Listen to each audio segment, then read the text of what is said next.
कभी सोचा है कनाडा दुनिया की सेकेंड लार्जेस्ट कंट्री जिसकी 2 ऑफिशियल लैंग्वेजेस है इंग्लिश एंड फ्रेंच। और आज के दिन कनेडियन गवर्नमेंट फ्रेंच लैंग्वेज को इतना प्रोमोट एंड प्रोटेक्ट कर रही है by introducing more French category draws for permanent residency. Well there is a history behind this official languages. एक टाइम था जब कनाडा पे फ्रांस और ब्रिटेन जैसी कंट्रीज़ का राज था, जिसका इम्पैक्ट हम मॉडर्न कनाडा के कल्चर्स, रिलीजन्स एंड लैंग्वेजेस पे भी देख सकते हैं। इवन जियोग्राफी वाइज सिर्फ क्यूबेक ही इकलौता ऐसा प्रोविंस है जिसकी फर्स्ट लैंग्वेज फ्रेंच है, और बाकी के जितने भी कनेडियन प्रोविंस है वहाँ पर ज़्यादातर इंग्लिश लैंग्वेज बोली जाती है। लेकिन ऐसा क्यों है? क्यों Canada becoming a country in 1867 was not fully independent from Britain until 1982? आखिर क्या है कनाडा की कंप्लीट हिस्ट्री? आइए जानते हैं आज की इस वीडियो में। नॉर्थ अमेरिका में सबसे पहले इंडिजिनस पॉपुलेशन रहती थी। इंडिजिनस पीपल यानी कि वो लोग जो किसी भी रीजन में तब से रह रहे जब ना ही यहाँ पे कॉलोनाइजेशन हुआ था या फिर कोई आउटसाइडर्स यहाँ पे आके सेटल हुए थे। इनको आज के दिन अर्ली पीपल, फर्स्ट नेशन और हिंदी में आदिवासी के नाम से भी आइडेंटिफाई किया जाता है। कहा जाता है कि आज से 15 से 30 हज़ार साल पहले इन ह्यूमंस की माइग्रेशन वेव हुई थी from north eastern Asia to North America using land bridge and boats, यानी कि ज़मीन, पानी एंड जंगल के रास्ते। उनकी जो एस्टिमेटेड पॉपुलेशन थी around 15th century, that was around 200 to 500,000 people, 2 से 5 लाख लोग जो अराउंड 300 से 450 अलग अलग लैंग्वेजेस बोलते थे। लेकिन bye 16th century north America पे बहुत सारी यूरोपियन पावर्स की नज़र थी, जैसे कि England, Portuguese, Spain, even the voyage to America by Christopher Columbus. और यही रीज़न था कि फ्रांस का भी इंटरेस्ट बढ़ा यहाँ की मैरीटाइम एक्सप्लोरेशन में।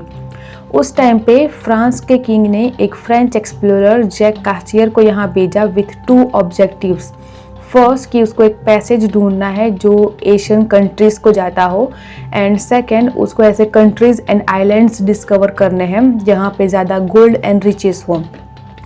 उस टाइम पे यूरोप बहुत सारी चीज़ें एशियन कंट्रीज से इंपोर्ट करता था, जैसे कि spice, silk, perfume, precious stones and T. और उस टाइम पे जो रास्ता वो यूज़ करते थे वो ना ही सिर्फ लंबा था बट काफ़ी एक्सपेंसिव था, क्योंकि जो मिडलमैन थे वो उसके ज़्यादा पैसे चार्ज करते थे।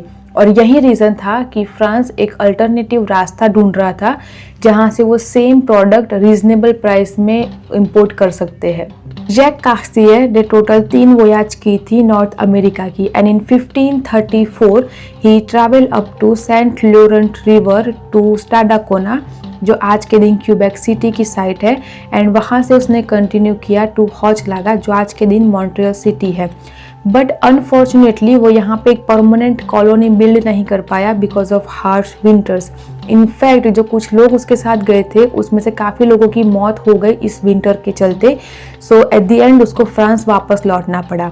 बट उसकी लास्ट वोयाज के बाद जब वो वापस फ्रांस गया उसने रिपोर्ट किया कि उसको कुछ मिनरल्स मिले हैं जो शायद से गोल्ड एंड डायमंड हो सकते हैं, बट असल में वो कुछ टाइप्स के पत्थर थे जिसकी कोई वैल्यू नहीं थी।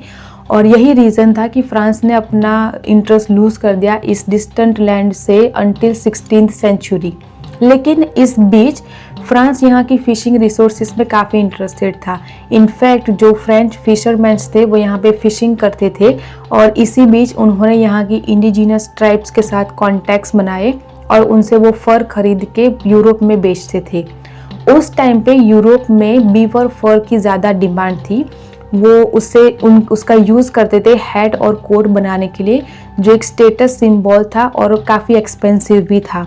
ये इतना ल्यूक्रेटिव ट्रेड था कि जो फिशर्समैन्स थे वो धीरे धीरे फर ट्रेडर में कन्वर्ट हो गए, और यही रीज़न था कि फ्रांस का ध्यान वापस आया इस रीजन पे और उसने वापस इसको एक्सप्लोर करना स्टार्ट किया। इस बार फ्रांस ने सैमुअल द शापलेन को नॉर्थ अमेरिका भेजा।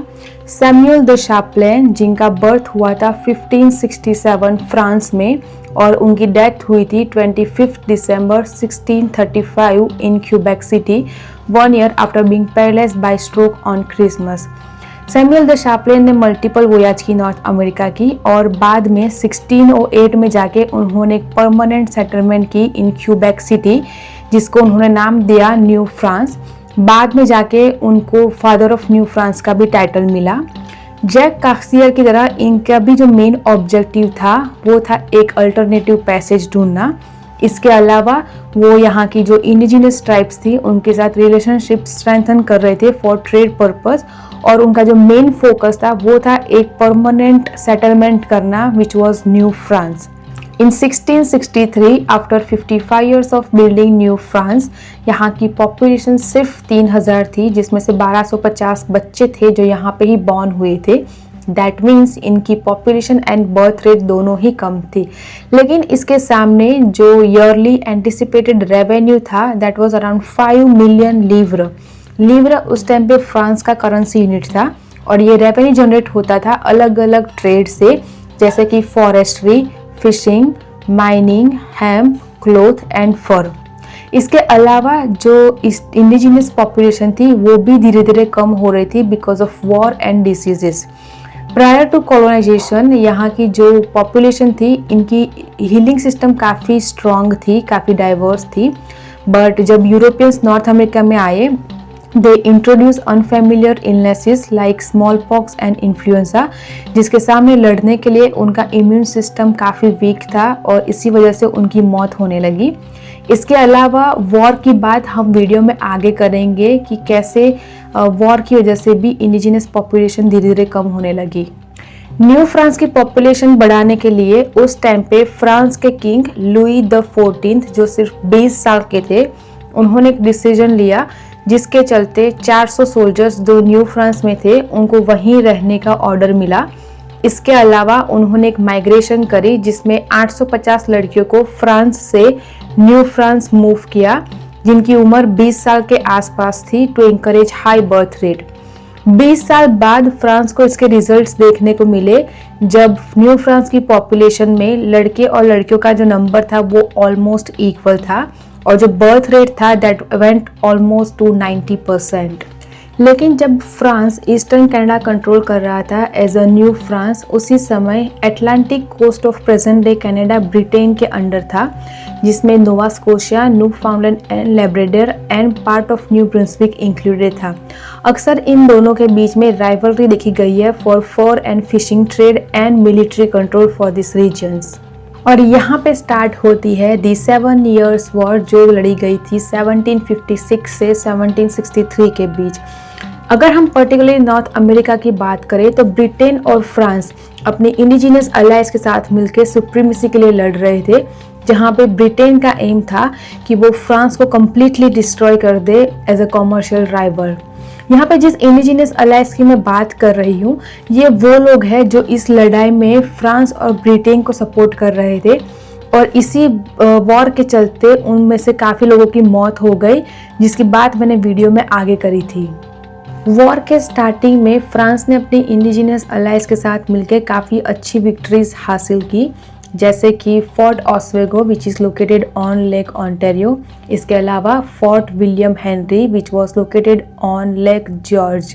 लेकिन ये ज़्यादा समय तक चला नहीं क्योंकि इसके बाद ब्रिटेन ने अगस्त 1758 में Louisbourg in Cape Breton and Fort Frontenac in Kingston Ontario को कैप्चर कर लिया। इसके बाद जनवरी 1759 में उन्होंने island of Guadeloupe in Caribbean and जुलाई में कंप्लीट नायग्रा रीजन का भी कंट्रोल ले लिया। और सितंबर आते तक ब्रिटेन ने अपनी इंडिजिनस अलायंस के साथ मिलकर एक इम्पॉर्टेंट विक्ट्री हासिल की which was on plain of Abraham in Quebec city जो था कैपिटल ऑफ न्यू फ्रांस। इसके अगले साल उन्होंने मॉन्ट्रियल सिटी को भी कैप्चर कर लिया और ये दो विक्ट्रीज ने जो वॉर थी उसको ऑलमोस्ट ख़त्म कर दिया। इसके अलावा फ्रांस भी अब इस वॉर को कंटिन्यू करना नहीं चाहता था। उसके दो रीज़न थे। फर्स्ट कि जो उसकी साइज़ और लोकेशन थी न्यू फ्रांस की, उसकी वजह से उसको डिफेंड करना काफ़ी एक्सपेंसिव था। इसके अलावा जो रेवेन्यू न्यू फ्रांस में जनरेट हो रहा था उसके अगेंस्ट जो कॉस्ट यूज़ हो रही थी उसके मिलिट्री सर्विसेज के लिए वो काफ़ी ज़्यादा थी। तो यहाँ पे फ्रांस ने भी डिसाइड किया कि उसको ये वॉर अब आगे कंटिन्यू नहीं करनी है। इसी बीच ब्रिटेन, फ्रांस एंड स्पेन के बीच में पीस टर्म्स नेगोशिएट हो रहे थे, जो कि तीनों कंट्रीज के द्वारा साइन हुए ऑन 10 फरवरी 1763। यहाँ पे ब्रिटेन और फ्रांस ने एक ट्रीटी साइन की जिसका नाम था ट्रीटी ऑफ पेरिस, जिसके चलते फ्रांस न्यू फ्रांस की लोकेशन ब्रिटेन को सौंप देगा।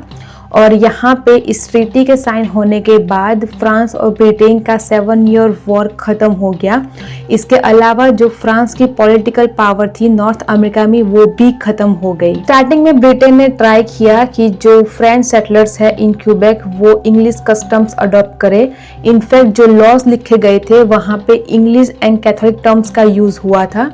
इसके अलावा वो लोग जो सिर्फ फ्रेंच बोलते हैं उनको गवर्नमेंट जॉब्स अलाउड नहीं थी। लेकिन बहुत जल्द ब्रिटेन को ये रियलाइज हुआ कि ये स्ट्रेटेजी काम नहीं कर रही और उन्होंने 1774 में क्यूबेक एक्ट इंट्रोड्यूस किया, जिसके चलते क्यूबेक में लोगों को अपना रिलीजन एंड कुछ फ्रेंच लॉज फॉलो करने की फ्रीडम मिली।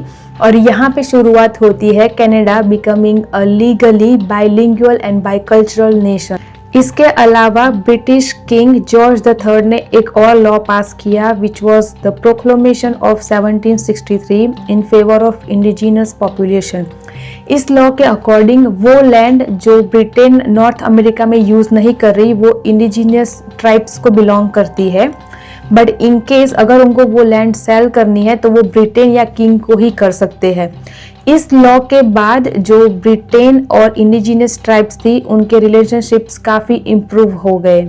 इस समय अमेरिका भी ब्रिटेन के कंट्रोल में था। अंडर ब्रिटिश रूल्स उनको ब्रिटिश लॉज फॉलो करने पड़ते थे, ज़्यादा टैक्स पे करना पड़ता था और उनके हाथ में बहुत ही कम पॉलिटिकल पावर थी, जिसकी वजह से 13 अमेरिकन कॉलोनीज एंड ब्रिटेन के बीच लड़ाई हुई बिटवीन 1775 टू 1783। इस बीच अमेरिका में दो टाइप्स के ग्रुप्स थे, लॉयलिस्ट एंड पेट्रोइट्स। लॉयलिस्ट वो लोग थे जो ब्रिटेन और किंग से लॉयल थे और पेट्रोइट्स वो लोग थे जो अमेरिका की इंडिपेंडेंस को सपोर्ट करते थे। जब अमेरिका में रिवॉल्यूशन आया तो जितने भी लॉयलिस्ट थे वो सारे ब्रिटिश नॉर्थ अमेरिका यानी कि कनाडा में मूव हो गए, which increase the English speaking population in Canada. इसके बाद क्यूबेक दो पार्ट्स में डिवाइड हो गया, Upper Canada and Lower Canada. Upper Canada west में था जहाँ पे लॉयलिस्ट यानी कि इंग्लिश स्पीकिंग पॉपुलेशन रहती थी, जो 1791 में जाके प्रोविंस ऑफ ऑन्टेरियो बना। और लोअर कनाडा ईस्ट में था जहाँ पे फ्रेंच स्पीकिंग पॉपुलेशन रहती थी, जो आज के दिन प्रोविंस ऑफ क्यूबेक है। लेकिन ये पहली बार नहीं था कि ब्रिटेन ने डिवाइडिंग पॉलिसी खेली हो। इससे पहले 1769 में उन्होंने प्रिंस एडवर्ड आइलैंड को नोवा स्कोशिया से अलग किया था एंड 1784 में कैप ब्रेटन को न्यू ब्रुंसविक से, और आज के दिन कैप ब्रेटन नोवा स्कोशिया का पार्ट है। 1 जुलाई 1867 द कन्फेडरेशन डे, ये एक इवेंट था जहाँ पे सेवरल ब्रिटिश कॉलोनीज ने साथ में मिलके एक देश बनाया जिसका नाम था द डोमिनियन ऑफ कनाडा। और यही रीज़न है कि आज के दिन हम 1 जुलाई को कनाडा डे सेलिब्रेट करते हैं। लेकिन जब ये देश बना तब इसमें सिर्फ 4 प्रोविंसेस थे, Ontario, Quebec, Nova Scotia and New Brunswick. और इसी के साथ कनाडा को अपना फर्स्ट प्राइम मिनिस्टर मिला, sir John A McDonald.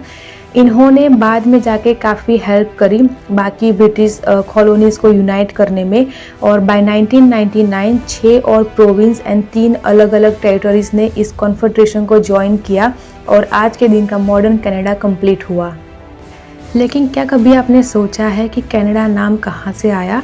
Well, ये एक यूरो इरोक्वा वर्ड कर्नाटा से आया है जिसका मतलब होता है विलेज और सेटलमेंट। इन 1535 फ्रेंच एक्सप्लोरर जैक कास्टियर जब नॉर्थ अमेरिका आया था, जिसकी बात मैंने वीडियो के स्टार्टिंग में करी थी, तब 2 बच्चे उसको रूट टू कर्नाटक के बारे में बता रहे थे। उस टाइम पे वो लोग विलेज ऑफ स्टाडाकोना जो प्रेजेंट डे क्यूबेक सिटी है उसके बारे में बता रहे थे, but because of confusion Jack Cartier ने कनाडा वर्ड यूज़ किया उस पूरे रीजन को डिस्क्राइब करने के लिए। इसका ऑफिशियल यूज़ हुआ था 1791 में जब province of Quebec upper Canada और लोअर कनाडा में डिवाइड हुआ था, और उसके बाद 1841 में जब ये दोनों कॉलोनीज यूनाइट हो गए under one name province of Canada. लेकिन कॉन्फेडरेशन के बाद कनाडा एक सेल्फ गवर्निंग डोमिनियन था अंडर ब्रिटिश एम्पायर, यानी कि they can control their internal affairs but having the ultimate British authorities. ये बाद में जाके ही हुआ जब 17 अप्रैल 1982 में उस टाइम के Canadian prime minister Pierre Trudeau and Elizabeth II के बीच the proclamation of constitution act sign हुआ during the parliament hill ceremony in Ottawa. और ये वो दिन था जब कनाडा को अपनी कंप्लीट कॉन्स्टिट्यूशनल इंडिपेंडेंस मिली from Britain.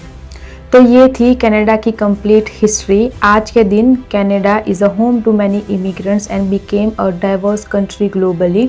It produces more than 70% of world's maple syrup, contains huge portion of world's freshwater resources and 9% of world's forest. उम्मीद है आपको ये वीडियो इन्फॉर्मेटिव लगा होगा। I'm Sifa Vora and I'll see you in the next video.